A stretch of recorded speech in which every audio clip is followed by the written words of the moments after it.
Artıq sentyabr ayının 22-sindən etibarən məktəblərdə ənənəvi dərslər bərpa olunub. Biz isə hal-hazırda 283 nömrəli tam orta məktəbdəyik. Burada da gördüyünüz kimi dərslər ənənəvi formada davam edir. Ancaq bu sinifi digərlərindən fərqləndirən bir cəhət var. Belə ki, bu sinif nümunəvi sinifdir. Nümunəvi sinifə isə məhz bu məktəbin məzunu olmuş şəhid Ağayev Rəşad Rövşən oğlunun adını daşıyır. Tamamilə 10-cu sinif şagirdidir. Şəhid Rövşən Ağayevin bacısıdır. Bir zamanlar qardaşının oxuduğu sinifdə indi o təhsil alır. Yəni bu sinifdə oxuyuram. Yəni qardaşım da əvvəllər bu sinifdə təhsil alıb. Yəni axırda otururdu. Yəni hər səhər bura gələndə yəni mən fəxr edirəm ki, yəni qardaşımın adına olan bir sinifə gəlirəm. Yəni qürur verici bir hissdir. Yəni mən ona fəxr edirəm. Yəni nə yaxşı ki, onun bacısıyam. Yəni nə yaxşı ki, dərsdə belə olanda fikrim onun şəkillərinin yanında qalır. Yəni qardaş əvvəllər çıxırdım tənəffüsdə, amma indi yəni qardaşım şəhid olandan sonra ancaq onun şəkillərinin yanındayam. Yəni söhbət edirəm belə də, yəni hiss eləyirəm, ölməyib, yanımdadır. Mənim oğlum bu məktəbdə təhsil alıb. Buranı qurtarıb hərbi xidmətə yola saldı. Amma indi bu müharibədə şəhid olub.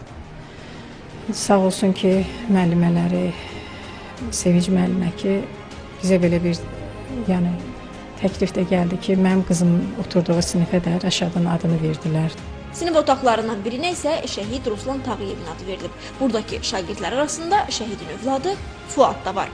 Mənim atam şəhid olandan sonra təxminən bir neçə ay sonra bizə məktəbdən xəbər verdilər ki, məktəbdə mənim oxuduğum sinifin adını atamın adına vermək istəyirlər və belə bir təşəbbüs oldu. Biz hazırlıq gördülər, sinif otağını atamın adına verdilər. Mən çox şad oldum və qürur çəkdim, fəxr elədim. Atama aid bəzi şəkillər, medallar, bəzi nümunələr var, gətirmişik, bura qoymuşuq. Məktəbin direktoru Əvəzi Sevinc Musayeva deyir ki, məqsəd şəhidlərin xatirəsini əbədləşdirmək, onları şagirdlərə tanıtmaqdır. Təhsil müəssisəsində mütəmadi olaraq məktəblilərə vətən müharibəsi qəhrəmanları haqqında məlumatlar verilir. Burada hər kəs şəhidlərimizin fotoları, şəxsi əşyaları ilə tanış ola bilər.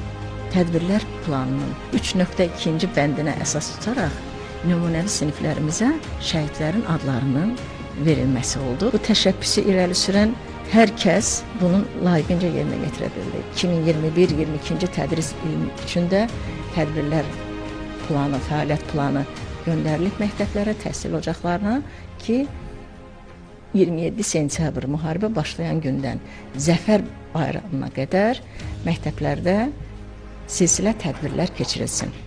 Məktəbdə hələlik 2 belə sinif təşkil olunub. Gələcəkdə isə digər sinif otaqlarına da şəhidlərin adının verilməsi planlaşdırılır. Billurə Mikayəlli Fərid Ələkbərli, Telesəhər.